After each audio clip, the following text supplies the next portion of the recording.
At ipakinggan mga kapatid po ang report ni Julie Baisa dyan po sa Luneta. Dumating ba si Pangulong Marcos Jr. at sino pa ang opisyal ng gobyerno kung meron man dyan sa Luneta? Go ahead, Mojo Julie.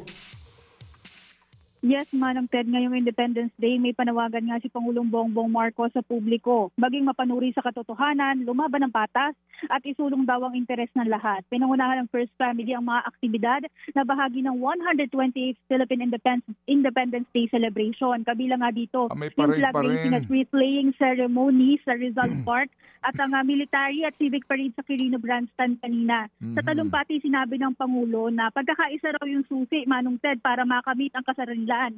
Kasi yung tunay daw na pinuno, sinasakripisyo o yung kanyang pansariling interes. Aminado naman si PBBM kanina na maraming hamon na kinahaharap ang bansa gaya raw ng katiwalian at pagkakanya-kanya. Pero sa kabila niya, naniniwala raw siya sa kabutihan ng mga Pinoy. Marami na raw kasi pagkakataon na naipakita yung kakayahan ng manindigan sa tama at bumangon sa pagsubok. Kaya nga ang panawagan niya, huwag daw mapagod na ipaglaban ng Pilipinas. Piliin din daw yung interes na para sa lahat, laban sa interes ng iilan.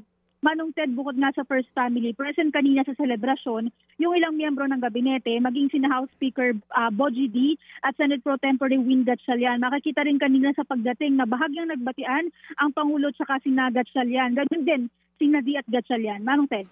Ayun. So, meron palang parada, no? Kahit pa paano, although hindi siya ganun kabongga, meron pa rin palang parada. Oo, merong military and civic parade kanina na yearly naman, Manong Ted, ay ginagawa bilang bahagi nga nung selebrasyon dyan sa Quirino Grandstand din yung venue. Oo.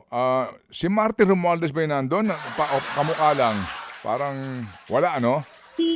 Wala, oo. Si Si Speaker Bogie D ang nakita natin. si Speaker. Of course, Hindi, parang nasa likod niya. Parang, Ayun si Speaker Bogie D, si Manila Mayor Isko Moreno. So, kala ko si Martin Romualdez. Hindi. Na, Sino akala ko dyan? nagbalikan na sila. Hindi, oo. Hindi. Ayun si Hindi, di ba Speaker parang si Martin Bogie. Romualdez, oh? Sino dyan? Yung nasa likod ni Ma'am Lisa. Hindi ba si Ted Herbosa yun? Ayun. Oh. Sino yun? Si Ted Herbosa, hindi ba? Oo. Ganon. Wala si... Bakit ano ba yan? Business class? Oh. Yung upuan? Oo, hindi natin nakita. Hindi natin nakita si former speaker. Sorry, ikaw talaga. Sorry, Julie, ha. Ito Bakit? kasi Sabi ko, bakit yung bang upuan business class? Mukhang pare-pareho naman sila mono-black. Oo. Nandyan ba? Sino pa mga secretaries natin ang nandyan? At mga senador, kung may nakikita ka man? At tapos na yung event, DJ Chacha, nakita natin kanina nandun yung ilang cabinet members, included nga si Secretary Sharon Garin, may mga ilang guests din from the mga miyembro ng diplomatic corps. Alright. Kanina naman equal and fair na naiinitan ng lahat. Okay. Pero alam mo, Mojo Julie, after that, may event lagi sa Malacanang, ha?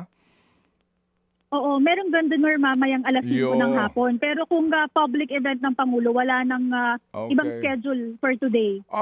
Hapon ng Bon Dinner? Dapat dyan, dapat dyan ng umaga, ha? Iba na ngayon, ha? Hapon na siya. Hapon, mas magastos yan. Oo, kasi kung pa-dinner yan, kasi usually, umaga yan, eh. At least, pika-pika lang. Baka magpa-dinner pa sila dyan, gastos natin yan. Bon Dinner. Possible, kasi kung alas 5 hanggang gabi. Maki-dinner ka na rin dyan, Julie. May ambag ka naman dyan. Oo, hindi kasi invited. Charot. Ay, hindi invited ang media? Hindi kayo makakainin? Yung Bon Dinner na yan.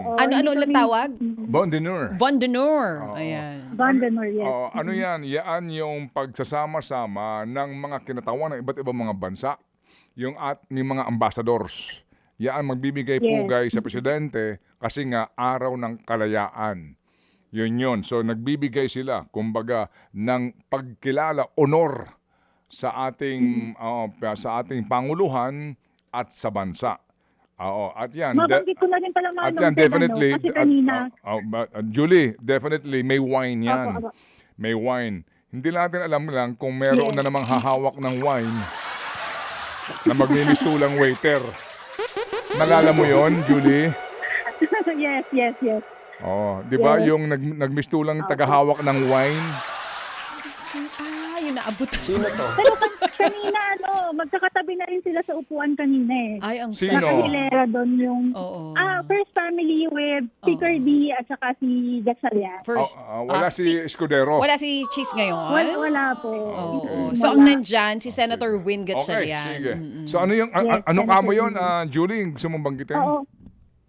Yes, oo, mabanggit ko na nga rin kanina kasi ito yung bago ngayong taon. Yung float, yung karosa kanina, meron na rin yung may representation na yung ASEAN bilang tayo yung chair. So represented kanina sa yung last na float na nandoon sa parada. Okay. Sige. So, salamat na marami for keeping us informed dito nga sa nangyaring event diyan sa Luneta Grandstand. Salamat na marami sa iyo, Julie Baisa. Thank you po. Thank you, Julie. Mga kapatid, patuloy po kayong tumutok sa 105.9 True FM para sa totoong balita, impormasyon, music and entertainment. Mag-subscribe sa aming YouTube channel at podcast at sundan nyo kami sa Facebook, Instagram, X at TikTok sa True Network PH. Bisitahin din po ang aming official website, truefm.ph.